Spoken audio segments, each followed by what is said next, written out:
All right, let's get started. 8:05. Hey, I know there's not very many of us, but we get like 30 people that watch this recorded. So that's awesome. Rosie's not going to be with us tonight. She is at a church function. So that's okay. Am I supposed to be at that? We excuse Rosie. So this week we're going to be at Eagle Mountain. I think everybody, at least on this call, has pre-rode Eagle Mountain. And I asked the seniors, the captains, to come with some advice for the race course and some thoughts on making the day successful on Saturday. The only other thing is we're wearing red, white, and blue. Is that correct? Like patriotic themed. Very good. Any other additional suggestions on what we should be wearing in the pit zone for Patriotic Day? Bonus points for Eagles at Eagle Mountain, I guess. Oh, Gotcha. You have a pretty bitch in eagle. I'm gonna bring a What about a live George eagle. Washington outfit? Okay. Okay, cool. Red, white, and blue. Very good. Esther, any other we have a few other people that are kind of joining. Any other announcements from signups or food or anything that the group needs to know about? I just have two things. One is times have changed, so everyone check your new time. Everyone's moved up about an hour, but Rosie sent those out, so make sure you show up at the right time. And the second thing is Google Maps is taking people to the back side of the race course. So make sure that you turn at the elementary school instead of go past the elementary school and go up the dirt road. And that's on the race flyer. All that information is on the race flyer because it's just taking them the wrong way. So make sure you follow the instructions on the race flyer and you'll get to the race course. I'm not sure where we're parking after having visited this location. Like, where are we gonna? Does anybody know where we park? So the general parking is a little bit of a walk. It's just up the dirt road and then there's kind of an open area. Okay. And then there's the big rock structure in the middle of the upper parking lot, which is for hang tag parking. And then the pit zone is just down that little hill. You just okay. have to drive up that dirt road, go up the road by the elementary school, up the dirt road, and general parking will be up there. Cool. Very good. Okay, nice. Mac, do you want to kick us off? Do you want to start with any advice or things you saw when you were on the course for the team? Yeah, sure. Cool. So my first thing was this is probably, I'd say, the rockiest race course that we have this year, or not including state, but out of the ones we've done, this is probably the rockiest. So make sure that you have like correct tire pressure and make sure you have sealant in your tires. If you need help, Rocky does equal fun, John. I agree. It's a pretty fun course, but yeah, just make sure you have the correct tire pressure, and it's kind of different depending on like how much you weigh, how wide your tires are, if you run tubeless or tubes. But if you need help with that, you can ask. Like, we're all happy to help. You can ask what you need to run. We can help you out with that. Sorry. And then Esther kind of already mentioned this, but check your race times. Make sure you know when you're racing. They've all moved up now that there's no junior devos, and so you don't want to miss your race. That it's always a bad thing when you miss staging. And one last thing that I said is I don't know how many people listening to this have pre-rode, but on some of the road, it gets a little sandy. So when I was pre-riding it, we did 2 fast laps, and on one of the fast laps, I got stuck in the sand, and it almost stopped me. That's like how much sand there is. So just try to like know where the sand is and avoid it. If you can like follow people, and hopefully the people in front of you won't go in the sand, but just don't get stuck in that sand because that can really slow you down. Nice. I agree. That you're talking about the sandy road, that's like the finishing road, right? Yeah, yep. You very end of the race. Okay. Cool. Thanks, Mac.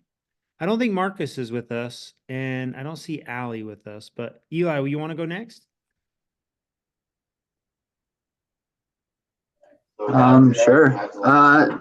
So this course, as Max said, is super rocky. It's super fun. As well, I just think picking the best line is the best way. Smooth is fast, and fast is fun. So just try to pick your best line. And there's one section where you can either go left or right. The left is like maybe 30 seconds to like 20 seconds slower than going to the right. So if you can, please hit the right line. It'll save you so much time. Plus it's funner. It's a little rockier. You kind of like have to pick a good line. It's not even, I don't think it's too bad. I mean, everybody can probably do it. Just get around the rocks, and I think there's a pretty good line through it. Along with this race, I think that there are a few dirt road sections. Mainly, I guess, two main big ones, but there's one that kind of goes to this, after you do the downhill, you kind of go up this dirt road. And I think going really fast up that dirt road, because after that you kind of funnel into the single track, which kind of takes you up a little bit further, but it's not like too bad. And then you have a super long descent after that. And I think getting a good position into that first single track is super critical.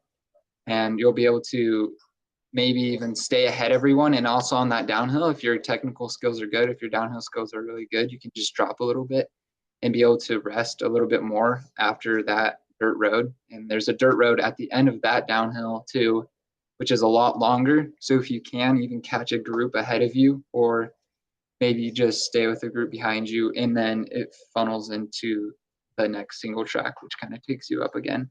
I think just finding a good position going into those single track sections would be really nice. Plus you get a fresh line. You can see where you're going better. You can follow wheels if you really want to, but fast is where you can see the lines, and you know where you're putting your tires, and you're not risking your life in some other Nike kid's hands. So I have. Always dangerous. Cool. Thanks, Eli. Awesome. Great advice. I know Sienna's here. Sienna, do you want to go next? Yeah. Okay, I would say there's a lot of just corners. I would say pedal out of the corners as much as you can. Sometimes you're gonna have a little too much speed to be able to pedal all the way through it, but I would try and pedal out of it the second you can.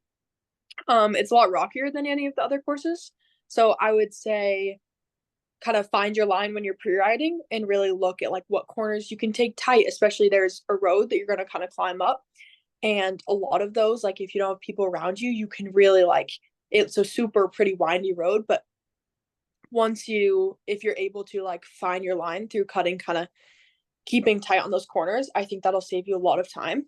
And then I would also say, same thing as always, if you're by people on the road, get on that person's wheel, stick on their wheel, and just kind of have them take you through it.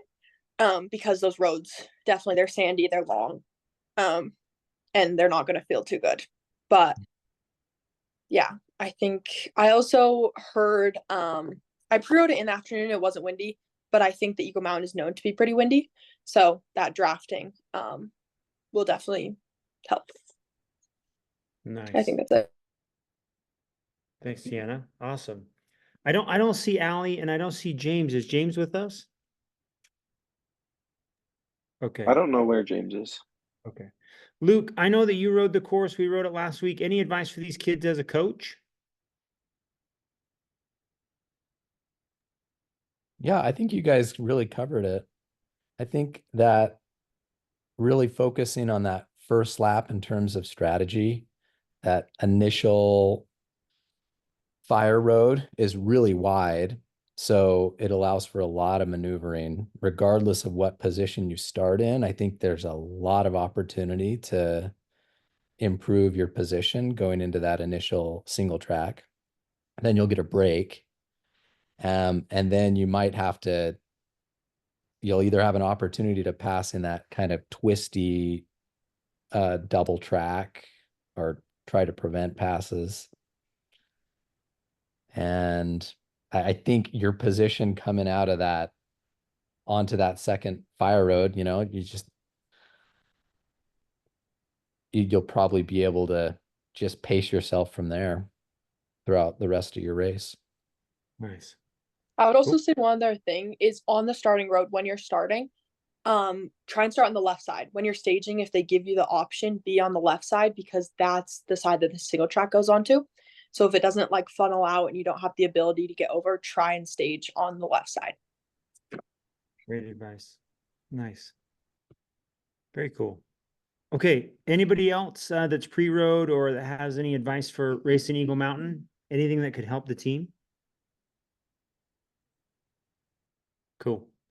Hey, so I've ridden a lot of bikes over the years, and I've come to think that some of the best cyclists that I've ever ridden with are those that really do a good job at managing how much they suffer. Cycling and riding is a lot about who can withstand the most pain and suffering. And in my opinion, you guys can prepare yourselves for that now. Be thinking about how to deal with and out suffer your opponents. It's something that you can prepare your own mind for. It's not going to be a surprise. It's not like going to be like a happy place when you're riding out there on Saturday. You might as well prepare now to suffer more than your opponent, because that usually is what it comes down to, is your willingness to be in pain longer. So there's a lot of great tricks you can do this week as you either fall asleep or envision yourself racing. But I know that some of the best cyclists I've ever been with are those that are willing to really hurt. And that's what makes this sport so special, is because you willingly choose to suffer. What a special activity. I think it's what makes it fun. That's what makes this sport awesome, is that you guys choose to do something so hard and do something difficult. So I'm looking forward to watching Eagle Mountain, because Titans are the best. And one day maybe you can have a Letterman's jacket and you can wear it at a Zoom meeting. Maybe, if you're lucky. Or you can have mine if you want it. You can just ask. Okay. Anything else? I know we didn't have very many people on tonight, and I know we don't have those junior devos. So I appreciate these captains. I'm not sure if we'll do this again for state, but you guys are so awesome. This team is the best. It's just so fun to be able to train and ride with you guys. So thanks for including me. Yeah. Thank you. Yeah. I was also going to say one other thing is, even if you have been doing good this whole season and you have one bad race, they drop your lowest race, and because this is the last one before state, it's also regionals.